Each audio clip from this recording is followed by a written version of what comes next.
ناظرین، اب ہم بات کریں گے ذوالقرنین علیہ السلام، یاجوج اور ماجوج سمیت ان سے متعلقہ تمام تر موضوعات پر کہ ذوالقرنین کون تھے، یاجوج اور ماجوج کیا ہیں، ذوالقرنین علیہ السلام نے کب، کہاں، کیوں اور کیسے یاجوج اور ماجوج کو قید کیا۔ ان سوالات سمیت ایسے جتنے بھی سوالات ہیں،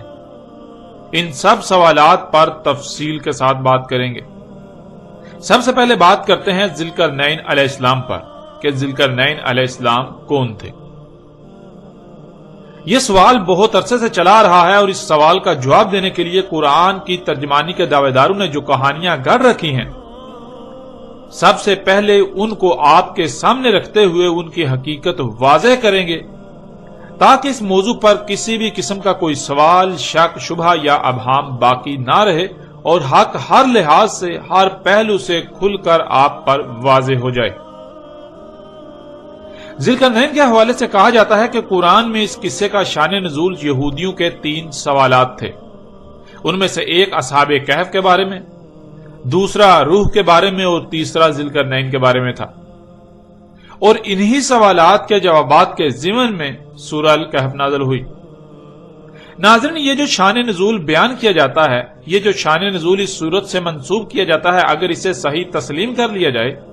اسے مان لیا جائے تو بہت سے سوالات پیدا ہوتے ہیں۔ ان میں سب سے پہلا سوال تو یہ پیدا ہوتا ہے کہ سورہ الکہف تو ایک لمبے عرصے پر محیط وقتاً فوقتاً وقفے سے آیات کی صورت میں نازل ہوئی۔ جب حقیقت یہ ہے تو پھر یہ کیسے کہا جا سکتا ہے کہ سورہ الکہف ایک ہی بار مکمل نازل ہوئی؟ حالانکہ آپ اس کی حقیقت بذات خود قرآن میں ہی دیکھ سکتے ہیں کہ قرآن بالکل واضح الفاظ میں یہ کہتا ہے کہ قرآن آہستہ آہستہ وقفے سے ایک لمبے عرصے میں اتارا جا رہا ہے۔ قرآن میں 14 مقامات پر 14 آیات میں بالکل صراحت کے ساتھ یہ کہا گیا کہ اسے آہستہ آہستہ تھوڑا تھوڑا کر کے لمبے عرصے میں اتارا گیا یا اتارا جا رہا ہے، جیسا کہ آپ ان آیات میں دیکھ سکتے ہیں۔ سورہ الاسراء کی آیت 106 میں اللہ سبحانہ وتعالی کا کہنا ہے وَقُرْآنًا فَرَقْنَاهُ لِتَقْرَأَهُ عَلَى النَّاسِ عَلَى مُقْسٍ وَنَزَلْنَاهُ تَنزِيلًا، اور قرآن ہم نے اسے ٹکڑے ٹکڑے کیا اسے کرا کرنے کے لیے انسانوں پر جس مدت میں وہ دنیا میں موجود ہیں، اور ہم نے اسے اتارا لمبی مدت میں تھوڑا تھوڑا آہستہ آہستہ جب جس کی ضرورت تھی اتنا۔ ناظرین، یہ آیت بہت ہی وسعتوں کی حامل ہے اور اس میں عظیم راز پنہا ہیں، لیکن ہم اپنے موضوع کے اعتبار سے اس وقت اسے سامنے رکھ رہے ہیں کہ اس آیت میں بالکل واضح 2 ٹوک الفاظ میں یہ بات واضح کر دی گئی کہ قرآن تھوڑا تھوڑا کر کے ٹکڑے ٹکڑے کر کے لمبے عرصے میں اتارا گیا۔ ایسا ہرگز نہیں ہے کہ ایک بڑی سورت ایک ہی بار میں اتار دی گئی۔ اسی طرح آپ اس آیت میں بھی دیکھ سکتے ہیں سورہ الانسان آیت نمبر 23 اِنَّا نَحْنُ نَزَلْنَا عَلَيْكَ الْقُرْآنَ تَنزِيلًا، اس میں کچھ شک نہیں، ہم ہی ہیں، ہم نے اتارا تجھ پر قرآن وقتاً فوقتاً تھوڑا تھوڑا لمبے عرصے میں۔ ناظرین، ان آیات میں یہ بات بالکل کھول کر واضح کر دی گئی کہ قرآن لمبے عرصے میں ٹکڑے ٹکڑے کر کے تھوڑا تھوڑا کر کے وقتاً فوقتاً جب جتنی ضرورت تھی اتنا اتارا گیا یا اتارا جا رہا ہے، جس سے یہ بات بالکل جھوٹی، بے بنیاد اور غلط ثابت ہو جاتی ہے کہ یہودیوں کے 3 سوالات کے جوابات میں سورہ الکہف نازل ہوئی۔ اب آتے ہیں دوسرے سوال کی طرف۔ آپ نے جان لیا کہ سورہ الکہف ایک ہی بار میں مکمل نازل نہیں ہوئی بلکہ وقتاً فوقتاً ایک لمبے عرصے میں نازل ہوئی، لیکن اگر اس کے باوجود ایک لمحے کے لیے یہ بات مان بھی لی جائے کہ یہودی کے ان 3 سوالات کے جواب میں سورہ الکہف نازل ہوئی، تو سوال یہ پیدا ہوتا ہے کہ سورہ الکہف پوری کی پوری روح کے موضوع سے خالی ہے۔ سورہ الکہف میں روح کے موضوع پر ایک لفظ بھی بیان نہیں کیا گیا، کیونکہ ان کے بیان کردہ شان نزول کے مطابق تو یہودیوں کے 3 سوالات میں سے ایک روح کے بارے میں تھا، دوسرا صحاب الکہف اور تیسرا ذوالقرنین کے بارے میں۔ یہودیوں کے ان سوالات کے جواب میں سورہ الکہف نازل کی گئی، لیکن حقیقت آپ کے سامنے ہے کہ پوری کی پوری سورۃ الکہف روح کے موضوع پر خالی ہے، جس سے یہ بات بالکل کھل کر واضح ہو جاتی ہے کہ سورہ الکہف کا جو شان نزول گھڑ رکھا ہے وہ بالکل بے بنیاد اور باطل ہے۔ پھر اسی پس منظر میں سورہ الکہف میں موجود واقعات کو سمجھنے کی کوشش کی جاتی ہے، اور پھر جو نظریہ و عقیدہ اخذ کیا جاتا ہے وہ دوسروں پر بھی مسلط کیا جاتا ہے، جو کہ بالکل بے بنیاد اور باطل ہے۔ پھر ناظرین، تیسرا سوال یہ پیدا ہوتا ہے کہ اگر یہودیوں نے اصحاب الکہف کے بارے میں سوال کیا تو پھر ایسا کیوں ہے کہ یہودیوں کی پوری تاریخ اور مذہبی مواد اصحاب الکہف کے حوالے سے مکمل خاموش ہے؟ آپ کو بنی اسرائیل میں سے یہود کے ہاں ایک لفظ بھی اصحاب الکہف پر نہیں ملے گا، اور وہ اصحاب الکہف کے حوالے سے کسی بھی واقعہ کو کوئی اہمیت نہیں دیتے، بلکہ یوں کہتے ہیں کہ یہ من گڑت قصہ ہے جو عیسائیوں نے گڑھ رکھا ہے، جو عیسائیوں کا گڑھا ہوا ہے۔ البتہ صحاب کہف کا ذکر بنی اسرائیل میں سے نصارہ جنہیں عیسائی کہا جاتا ہے ان کے مذہبی مواد میں ضرور ملتا ہے، اور عیسائیوں کے ہاں اسے ایک بڑی تاریخی اور مذہبی اہمیت حاصل ہے۔ اب سوال یہ پیدا ہوتا ہے کہ جب یہودیوں کے نزدیک ایسا کوئی واقعہ پیش ہی نہیں آیا، ان کا پورا مذہبی مواد، تاریخ ایسے کسی بھی واقعے سے خالی ہے، تو وہ اس کا سوال کیوں کریں گے؟ ان کی طرف سے ایسے کسی بھی سوال کی توقع کرنا بالکل بے بنیاد اور فضول ہے۔ اور پھر دوسری بات یہ کہ اصحاب الکہف کا واقعہ عیسیٰ ابن مریم علیہ السلام کے کافی عرصہ بعد رونما ہوا۔ 7 نوجوان تھے جو عیسیٰ علیہ السلام پر ایمان لائے۔ اس وقت یہودیوں کی حکومت تھی، ان 7 نوجوانوں پر زمین تنگ کر دی گئی اور انہیں دین کی خاطر ہجرت کرنا پڑی، لیکن جب کوئی بھی جائے پناہ نہ پائی تو رب سے خالص اپنی طرف سے حفاظت کرنے کی دعا کی، اور رب نے ان کی حفاظت کی۔ یہ واقعہ یہودیت کی بنیاد اکھاڑ دینے کے لیے کافی تھا، اس لیے یہود ایسے کسی بھی واقعے کو سرے سے تسلیم ہی نہیں کرتے، کیونکہ انہیں علم ہے کہ اگر وہ اسے تسلیم کریں گے یا اس واقعے پر کسی بھی قسم کی کوئی بات کریں گے تو یہودیت باطل ثابت ہو جائے گی۔ اس لیے پھر یہ کیسے ممکن ہے کہ یہودی اصحاب الکہف کے بارے میں سوال کریں جبکہ وہ خود اس واقعہ کو تسلیم ہی نہیں کرتے، بلکہ یہود کے نزدیک تو ایسا کوئی واقعہ وقوع پذیر ہی نہیں ہوا، یہ من گڑت ہے۔ پھر چوتھا سوال یہ پیدا ہوتا ہے کہ یہودیوں کا ان 3 میں سے ایک سوال روح کے بارے میں تھا، اور اس کے جواب میں سورہ الکہف نازل ہوئی، لیکن آپ جانتے ہیں کہ روح کے بارے میں تو سورہ الکہف مکمل خاموش ہے، اور روح کا ذکر تو سورہ بنی اسرائیل میں ہے، اور سورہ بنی اسرائیل میں روح کا ذکر آنا ہی اس کا جواب ہے کہ روح کے بارے میں سوال بنی اسرائیل کا تھا۔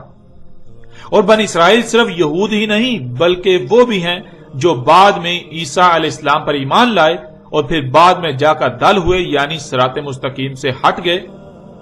جنہیں عیسائی کہا جاتا ہے۔ روح عیسائیت میں شروع سے ہی موضوع بحث رہی، عیسیٰ ابن مریم علیہ السلام کی وجہ سے، اور روح کے بارے میں سوال نصارہ کی طرف سے تو ہو سکتا تھا لیکن یہود کی طرف سے ہرگز نہیں۔ ناظرین، اب آتے ہیں قصہ شان نزول میں یہودیوں کی طرف منسوب کیے جانے والے تیسرے سوال کی طرف، جو ہمارے موضوع سے تعلق رکھتا ہے کہ ذوالقرنین کے بارے میں سوال بھی یہودیوں کی طرف سے تھا۔ جس پس منظر کی بنیاد پر یہ کہا جاتا ہے کہ یہودیوں نے سوال کیا، اس پس منظر میں ایسا کوئی تاثر نہیں ملتا کہ یہودی ایسا کوئی سوال کر سکتے تھے، اس لیے کہ یہودیوں کے پورے مذہبی اور تاریخی مواد میں ذوالقرنین کے حوالے سے کوئی دور دور تک اشارہ نہیں ہے، نہ ہی ایسا کوئی نام یہودیوں کے ہاں کوئی وجود رکھتا تھا اور آج بھی وجود رکھتا ہے۔ لیکن اگر دوسرے پس منظر میں دیکھیں تو یہ بات ثابت ہو جاتی ہے کہ ذوالقرنین کے بارے میں سوال بھی یہودیوں کی بجائے عیسائیوں نے ہی کیا تھا۔ وہ اس لیے کہ اگر یہ تسلیم کر لیا جائے کہ ذوالقرنین سلیمان علیہ السلام تھے تو یہودیوں کا سلیمان علیہ السلام کے بارے میں عقیدہ ہے کہ وہ ایک تو نبی نہیں تھے اور دوسرا ان کی موت شرک پر ہوئی۔ انہوں نے اپنی زندگی کے آخری وقت میں بہت سے اوثان بنا لیے تھے جن کی وہ غلامی کرتے تھے۔ اوثان کہتے ہیں انسان کی خلق کردہ ان ایجادات کو جنہیں انسان سہولتوں کا نام دیتا ہے، جیسے آج مشینیں، گاڑیاں، جہاز وغیرہ، اور ان کی غلامی انہی کے حصول کے لیے ان کے پیچھے استعمال کیے جانے والے وقت کو کہا جاتا ہے۔ یہود کا نظریہ یہ ہے کہ سلیمان بن داؤد نے اپنی زندگی کا مقصد و مشن ہی ایسی اشیاء کی تخلیق اور استعمال کو بنا لیا تھا، لہذا وہ کافر اور مشرک تھا، اور اسی حالت میں سلیمان کی موت ہوئی۔ اس کے علاوہ سینکڑوں کی تعداد میں سلیمان نے نکاح کے بغیر عورتیں رکھی ہوئی تھیں جو سینکڑوں بیویوں کے علاوہ تھیں۔ اس لیے سلیمان یہودیوں اور عیسائیوں کے ہاں ایک متنازع شخصیت کے طور پر جانے جاتے ہیں۔ سلیمان علیہ السلام کے کفر و شرک کی گواہی یہودیوں کے صرف کسی عالم وغیرہ کا عقیدہ نہیں بلکہ باقاعدہ ان کی خود ساختہ آسمانی کتابوں کا مجموعہ عہد نامہ قدیم میں بھی درج ہے، اور عہد نامہ قدیم کی آسمانی کتابیں جتنے یہود کے لیے مقدس ہیں اتنی ہی نصارہ کے لیے بھی۔ یوں نہ صرف یہودی بلکہ عیسائی بھی سلیمان علیہ السلام کے بارے میں یہی نظریہ رکھتے ہیں، لیکن عیسائیوں کے ہاں آخری حجت عہد نامہ جدید یعنی انجیل ہے، اس لیے وہ پرانے عہد نامے میں تحریف وغیرہ کو ممکن سمجھتے ہیں۔ اس لیے اگر کوئی بات پرانے عہد نامہ میں موجود ہو اور اس کے برعکس کوئی بات کہیں سے معلوم ہو تو وہ کوشش کرتے ہیں کہ آنکھیں بند کر کے پرانے عہد نامے کو تسلیم کرنے کی بجائے تحقیق کی جائے، لیکن یہود اس بات کو سننے کے لیے تیار ہی نہیں کہ عہد نامہ قدیم میں کوئی تبدیلی یا تحریف ہے، اور وہ کسی ایسی بات کو تسلیم کریں جو عہد نامہ قدیم کے مخالف ہو، یہ یہودیوں کے عقائد کی نفی تصور کیا جاتا ہے۔ پھر یہ سمجھنا کہ یہودی ایسا سوال کریں گے یہ بالکل بے بنیاد اور باطل ثابت ہو جاتا ہے۔ البتہ جب محمد علیہ السلام کو مبعوث کیا گیا تو قرآن میں سلیمان علیہ السلام کے بارے میں نہ صرف یہودی کے عقائد و نظریات کی تردید کی گئی بلکہ سلیمان علیہ السلام کو اللہ سبحانہ و تعالیٰ نے اپنا صالح نبی اور صالح حکمران قرار دیا، اور دو ٹوک الفاظ میں یہ واضح کر دیا کہ سلیمان کافر و مشرک نہیں تھا۔ یوں یہ بات بھی واضح ہو جاتی ہے کہ اگر ذوالقرنین سلیمان علیہ السلام تھے تو پھر نصارہ کی طرف سے سوال کیا گیا کہ یہود تو اس شخصیت یعنی سلیمان کے بارے میں ایسا عقیدہ و نظریہ رکھتے ہیں اور ہماری انجیل تو اس پر بالکل خاموش ہے، تو اے محمد آپ بتائیں کہ آیا یہود اس بارے میں سچے ہیں یا پھر حقیقت کیا ہے؟ یہود داؤد کے بیٹے سلیمان کے بارے میں جو عقیدہ و نظریہ رکھتے ہیں کہ وہ کافر و مشرک تھا، اس پر طرح طرح کے الزامات لگاتے ہیں، آیا وہ اپنے اس عقیدے میں سچے ہیں یا پھر حقیقت اس کے برعکس ہے؟ لہٰذا آپ اس کی وضاحت کریں۔ اور قرآن میں جب اللہ سبحانہ و تعالیٰ نے اس واقعہ کا ذکر کیا تو سلیمان کی جگہ لفظ ذوالقرنین استعمال کیا۔ آگے چل کر اس پر مزید تفصیل کے ساتھ بات ہوگی۔ ناظرین، قدیم علماء مفسر و مفکر قرآن کے طور پر جانے پہچانے جانے والوں کی اکثریت کے نزدیک قرآن میں مذکور ذوالقرنین وہ شخصیت ہے جسے لوگ انگلش میں الیگزینڈر دی گریٹ اور اردو میں اسکندر اعظم کے نام سے جانتے ہیں، لیکن اس نظریے پر تنقید کرنے والوں کی ایک بڑی تعداد رہی جنہوں نے اسکندر اعظم یونانی کے ذوالقرنین ہونے پر بہت سے ایسے اعتراضات اٹھائے کہ اسے ذوالقرنین ماننے والے بھی ان سوالات کے جوابات نہ دے سکے اور الٹے عاجز آ گئے۔ مثلا قرآن میں مذکور ذوالقرنین زمین کے مغرب و مشرق تک پہنچا، اسے زمین کے مغرب و مشرق تک کا اقتدار و اختیار حاصل تھا، مکن حاصل تھا، اور اسکندر اعظم قرآن کی اس بات پر بالکل بھی پورا نہیں اترتا۔ دوسرا اعتراض کہ قرآن ذوالقرنین کو صالح مومن شخصیت قرار دیتا ہے، لیکن اسکندر اعظم یونانی ایک آتش پرست مشرک اور ظالم شخص تھا۔ پھر تیسرا اعتراض کہ ذوالقرنین نے یاجوج اور ماجوج کو سد کی تعمیر کر کے روک دیا، لیکن اسکندر اعظم نے ایسی کوئی سد تعمیر ہی نہیں کی۔ ناظرین، ان کے علاوہ بھی کئی اعتراضات ہیں، مگر یہ ایسے اعتراضات ہیں کہ جنہوں نے اسکندر اعظم یونانی کے ذوالقرنین ہونے کا عقیدہ و نظریہ رکھنے والوں کو لاجواب کر دیا۔ مگر چونکہ کئی صدیوں سے یہ روش چلی آ رہی ہے کہ خود سے غور و فکر نہیں کرنا،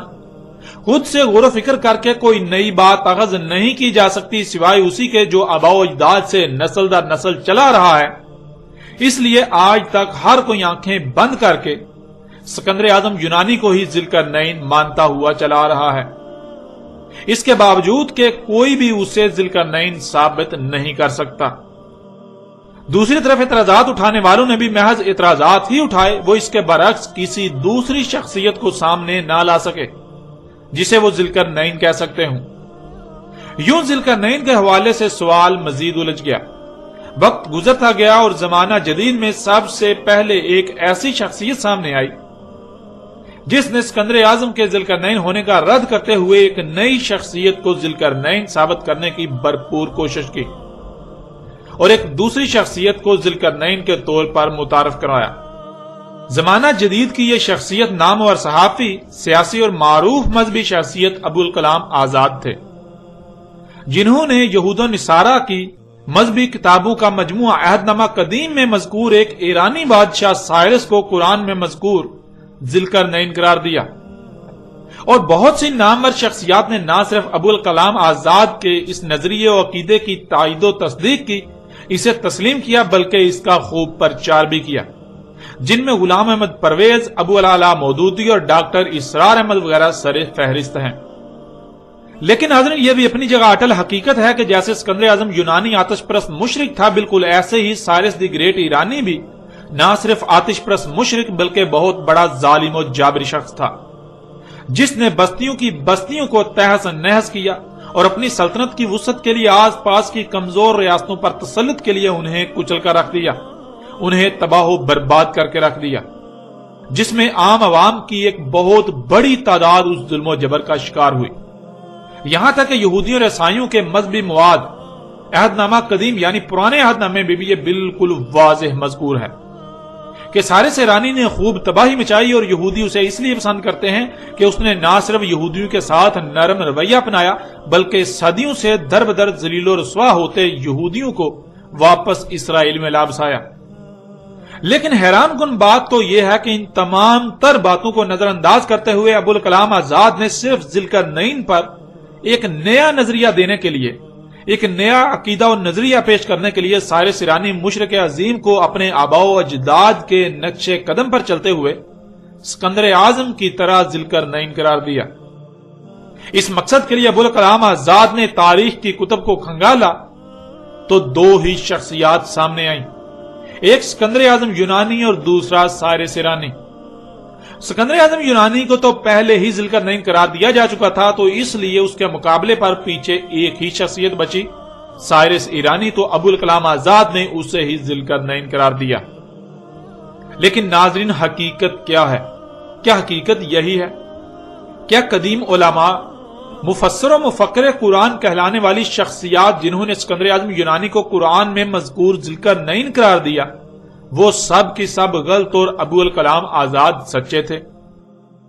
یا پھر جیسے پہلو نے اسکندر اعظم یونانی کو ذوالقرنین قرار دیا، بالکل ایسے ہی ابوالکلام آزاد نے اپنے آباء و اجداد کے نقش قدم پر چلتے ہوئے سائرس ایرانی کو ذوالقرنین قرار دیا؟ جیسے باقی لوگ اپنے علماء، مفکر و مفسر کہلانے والی بڑی بڑی نامور شخصیات کی آنکھیں بند کر کے تائید و تصدیق کرتے رہے اور ہر اعتراض کو نظر انداز کرتے رہے، بالکل ایسے ہی ابو العلا مودودی، غلام احمد پرویز اور ڈاکٹر اسرار احمد جیسی شخصیات نے بھی کیا کہ جو نظریہ ابوالکلام آزاد نے پیش کیا، انہوں نے ٹھان لی کہ ہر حال میں اسی کی تائید و تصدیق اور پرچار ہی کرنا ہے، تاکہ جیسے قدیم دور میں ایسے موضوعات پر لب کشائی کرنے والوں کو نمایاں مقام حاصل ہوا، بالکل ایسے ہی آج یہ لوگ بھی نمایاں مقام حاصل کر سکیں۔ اب آتے ہیں ناظرین اس طرف کہ حقیقت کیا ہے۔ حقیقت ہر لحاظ سے کھول کر آپ کے سامنے رکھتے ہیں، پھر فیصلہ آپ کے اختیار میں ہوگا کہ حق کیا ہے اور باطل کیا ہے۔ حق و باطل میں فرق اس قدر واضح ہو جائے گا کہ آپ کو رائے برابر بھی مشکل نہیں رہے گی حق پہچاننے میں۔ وہ لوگ جنہوں نے اسکندر اعظم یونانی کو ذوالقرنین کہا یا مانتے ہیں، اور ان کے برعکس وہ لوگ جنہوں نے سائرس ایرانی کو ذوالقرنین کہا یا مانتے ہیں اور مان رہے ہیں، دونوں نے ہی قرآن کے برعکس تاریخ کی کتب کا سہارا لے کر اپنا اپنا نظریہ اخذ کیا۔ یہ بات جان لیں کہ قرآن میں نہ تو اسکندر اعظم کا نام آیا اور نہ ہی سائرس ایرانی کا۔ ان دونوں شخصیات کو ذوالقرنین ثابت کرنے کے لیے قرآن کے علاوہ تاریخی کتب کا سہارا لیا گیا۔ اب آتے ہیں قرآن کی طرف اور قرآن سے ہی سوال کرتے ہیں کہ کیا ان دونوں میں سے کوئی ذوالقرنین تھا؟ اگر نہیں تو پھر ذوالقرنین کون تھا؟ کیا قرآن اس پر خاموش ہے؟ کیا قرآن کا مقصد صرف سوال کھڑا کرنا ہے اور اس سوال کا جواب دینا قرآن پر فرض نہیں ہے؟ ذوالقرنین کون ہے؟ کیا قرآن اس پر رہنمائی نہیں کرتا؟ قرآن اس پر خاموش ہے جو ان لوگوں نے قرآن کے برعکس کتابوں سے رجوع کیا؟ کیا قرآن اپنے علاوہ دوسری کتب کی طرف کسی بھی معاملے میں رہنمائی کے لیے جانے کی اجازت دیتا ہے؟ اگر اجازت دیتا ہے تو اس کا مطلب کہ قرآن مکمل رہنمائی کا دعویٰ نہیں کر سکتا۔ قرآن بعض معاملات میں بعض سوالات پر عاجز آ سکتا ہے۔ قرآن کو بھی لاجواب کیا جا سکتا ہے، جیسے کہ اس موضوع پر اسکندر اعظم اور سارے سیرانی کو ذل کر نہیں ماننے والوں نے قرآن کو لاجواب کر دیا۔ اگر قرآن مکمل رہنمائی کا دعوے دار ہے، وہ ہر سوال کا جواب دیتا ہے، تو پھر اگر کوئی کسی بھی معاملے میں قرآن کو ترک کر کے اس کے برعکس کسی اور کی طرف رخ کرتا ہے، کسی اور سے رجوع کرتا ہے، تو قرآن ایسوں کے حوالے سے کیا کہتا ہے؟ ان سب سوالات کے جوابات بذات خود قرآن سے ہی آپ کے سامنے رکھتے ہیں۔ اس وقت آپ کو سکرین پر سورہ الاسراء کی آیت نمبر 99 نظر آ رہی ہے۔ وَلَقَدْ صَرَفْنَا لِلنَّاسِ فِي هَذَا الْقُرْآنِ مِنْ كُلِّ مَثَلٍ فَأَبَىٰ أَكْثَرُ النَّاسِ إِلَّا كُفُورًا، اور تحقیق کے یعنی تم اپنی طرف سے پوری تحقیق کر لو، اپنے گھوڑے دوڑا لو، جو کہا جا رہا ہے وہی تمہارے سامنے آئے گا، وہی حق ہے۔ ہم نے ہر پہلو سے، ہر لحاظ سے پھیر پھیر کر سامنے لے آئے، بیان کر دیا انسانوں کے لیے اس قرآن میں تمام کی تمام مسئلوں سے۔ بس انکار کر دیا انسانوں کی اکثریت نے، مگر اس لیے کہ جو کچھ بھی انہیں عطا کیا گیا وہ اس مقصد کے لیے استعمال ہی نہیں کرنا چاہتے جس مقصد کے لیے انہیں عطا کیا گیا، وہ اپنی خواہشات کی اتباع کرنا چاہتے ہیں، اس لیے انسانوں کی اکثریت نے اس بات کو ماننے سے انکار کر دیا۔ پھر اس طرح اگلی آیت سورہ الکہف کی آیت نمبر 54، وَلَقَدْ صَرَفْنَا فِي هَذَا الْقُرْآنِ لِلنَّاسِ مِنْ كُلِّ مَثَلٍ وَكَانَ الْإِنسَانُ أَكْثَرَ شَيْءٍ جَدَلًا، اور تحقیق کے لیے یعنی تم اپنی طرف سے پوری تحقیق کر لو، اپنے گھوڑے دوڑا لو، جو کہا جا رہا ہے وہی حق ہے، وہی تمہارے سامنے آئے گا۔ ہم نے ہر پہلو سے، ہر لحاظ سے پھیر پھیر کر سامنے لے آئے، بیان کر دیا انسانوں کے لیے اس قرآن میں تمام کی تمام مسئلوں سے، یعنی اس قرآن میں ماضی میں پیش آنے والے واقعات میں سے صرف اور صرف ان کا ذکر کیا جو خوب ہو اسی طرح قرآن کے نزول سے سات کے قیام تک پیش آئیں گے۔ انسانوں کے ہر سوال کا جواب ہر پہلو سے، ہر لحاظ سے پھیر پھیر کر اس قرآن میں بیان کر دیا، ان کے سامنے لے آئے مسئلوں سے۔ اور تھا انسان اکثریت معاملات میں جھگڑا کرنے والا، سو جھگڑا ہی کیا، یعنی قرآن کی بات تسلیم کرنے کی بجائے اپنی خواہشات و اپنے خود ساتہ الہوں کی باتوں کو قرآن پر ترجیح دی۔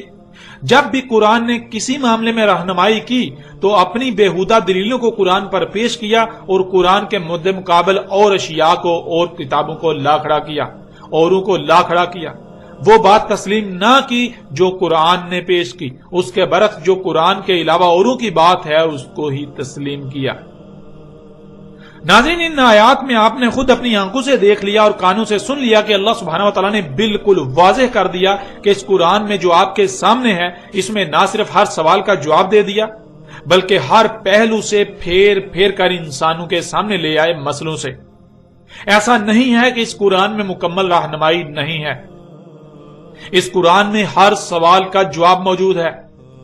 اور پھر اس میں کوئی ایک بھی بات ایسی نہیں کی گئی جو صرف اور صرف ایک ہی بار کی گئی ہو، ایک ہی پہلو سے، بلکہ اس قرآن میں ہر معاملے کو، ہر بات کو جو انسانوں کو پیش آنی ہے، جو انسانوں کو پیش آنا تھا، ہر سوال کو، ہر اس سوال کو جو انسانوں کے سامنے کھڑا ہونا تھا، اسے ہر پہلو سے پھیر پھیر کر بیان کر دیا۔ ایک مقام پر ایک روح ایک پہلو سے بیان کیا تو اسی معاملے کو، اسی بات کو، اسی سوال کو دوسرے مقام پر دوسرے رخ، دوسرے پہلو سے بیان کر دیا، اسی کو تیسرے مقام پر تیسرے پہلو سے بیان کر دیا، یوں کسی ایک بھی پہلو سے اسے پوشیدہ نہیں رہنے دیا گیا۔ قرآن میں کوئی ایک بھی معاملہ، کوئی ایک بھی بات ایسی نہیں ہے جو صرف کسی ایک ہی مقام پر اور ایک ہی بار بیان کی گئی، بلکہ ہر معاملے کو ایک سے زائد مقامات پر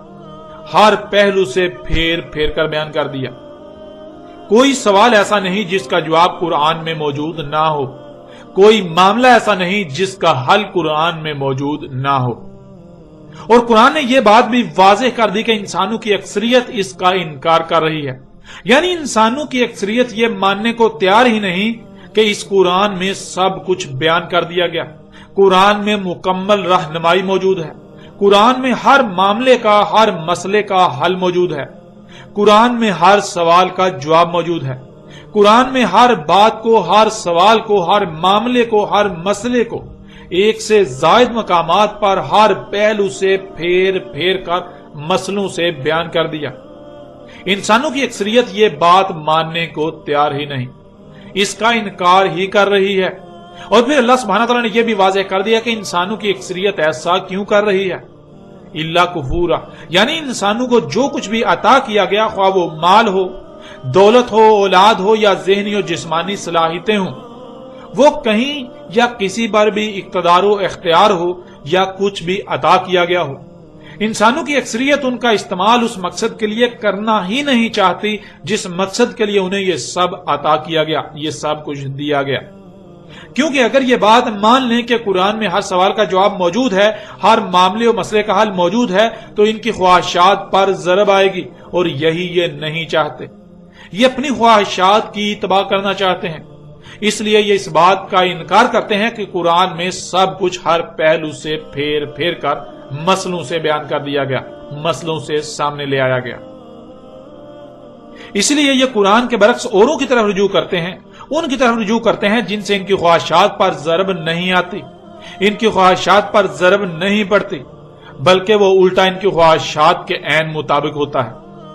مثال کے طور پر ناظرین، آج اکثریت کی زبانوں سے آپ سنتے ہیں، اکثریت کا کہنا ہے کہ قرآن میں سب کچھ بیان نہیں کیا گیا۔ قرآن میں احکامات تو ہیں لیکن ان کی تفاصیل موجود نہیں ہیں، ان کو کیسے کرنا ہے یہ نہیں بتایا گیا، کیوں کرنا ہے، کب کرنا ہے، کس طرح کرنا ہے، ان سوالات کے جوابات قرآن میں موجود نہیں ہیں۔ مثلا الصلاۃ، جس کا ترجمہ نماز کیا جاتا ہے، اور کہا جاتا ہے کہ قرآن میں صلاۃ کا حکم تو ہے لیکن طریقہ قرآن میں نہیں ہے، اور پھر یہ جہاں سے طریقہ اخذ کرتے ہیں اس صلاۃ کے نام پر ان کی خواہشات پر کوئی ضرب نہیں آتی، وہاں سے صلاۃ کے نام پر جو ان کو مل رہا ہے وہ ان کی خواہشات کے عین مطابق ہے، حالانکہ پورے کا پورا قرآن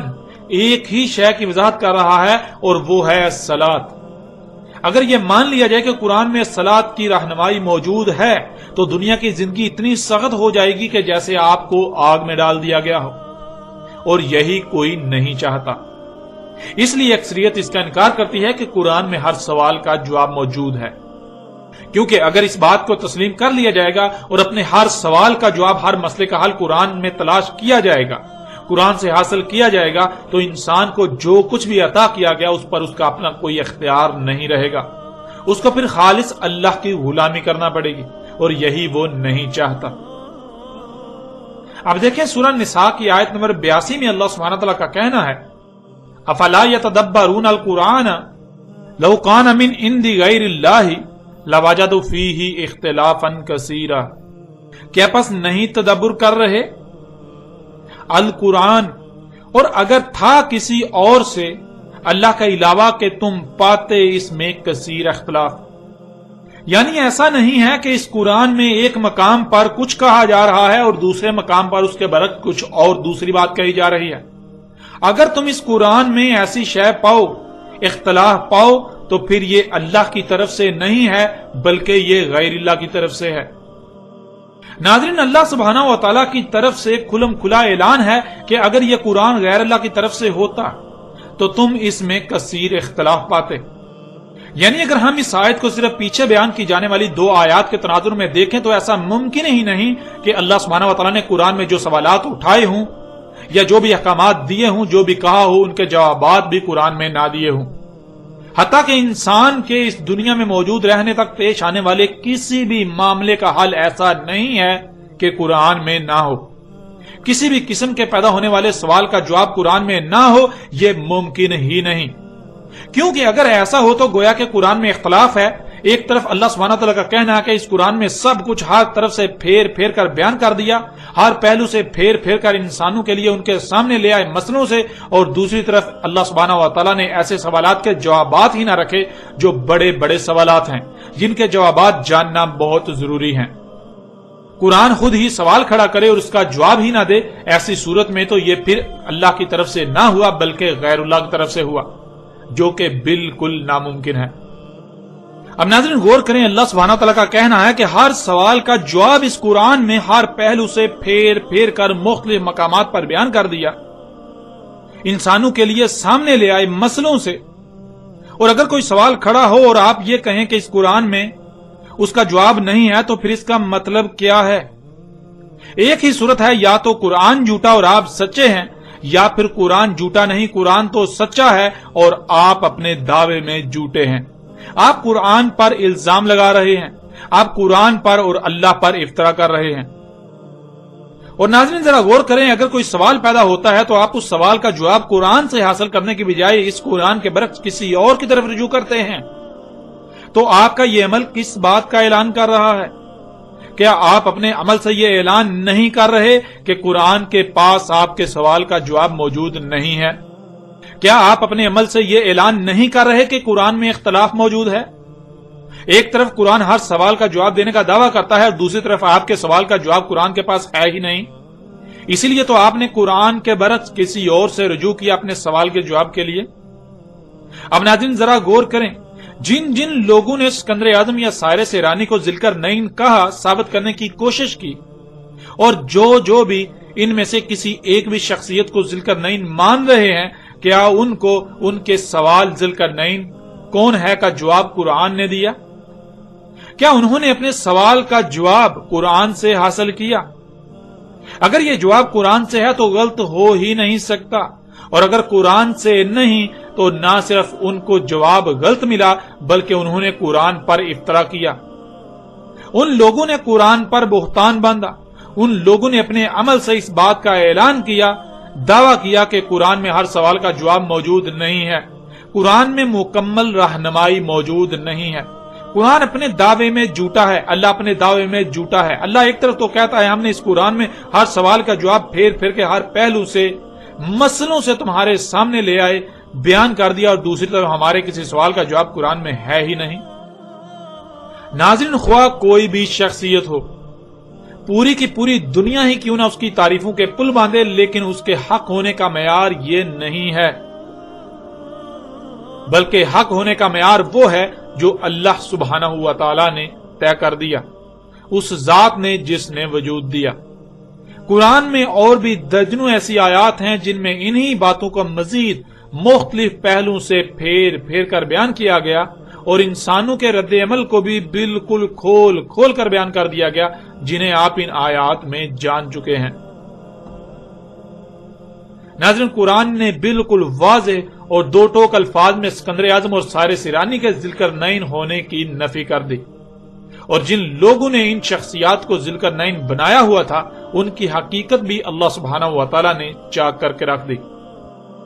ناظرین جن لوگوں نے اسکندر اعظم یا پھر سائرس ایرانی کو ذوالقرنین نین کہا، ثابت کرنے کی ناکام کوشش کی یا تسلیم کیا، ان تمام کے تمام لوگوں نے اپنی زبان سے اس بات کا اقرار کیا کہ قرآن میں ذوالقرنین نین کا ذکر تو آیا ہے، لیکن قرآن اس سوال کا جواب نہیں دیتا کہ ذوالقرنین نین کون تھا۔ اس لیے ہمیں اس سوال کے جواب کے لیے قرآن کے علاوہ دوسری تاریخی کتب کا سہارا لینا پڑا۔ آپ جان چکے ہیں کہ یہ لوگ اپنے دعوے میں بالکل بے بنیاد اور جھوٹے ہیں۔ یہ ان کا کہنا ہے کہ قرآن میں ان کے سوال کا جواب نہیں، اللہ نے یا قرآن نے ایسا ہرگز نہیں کہا،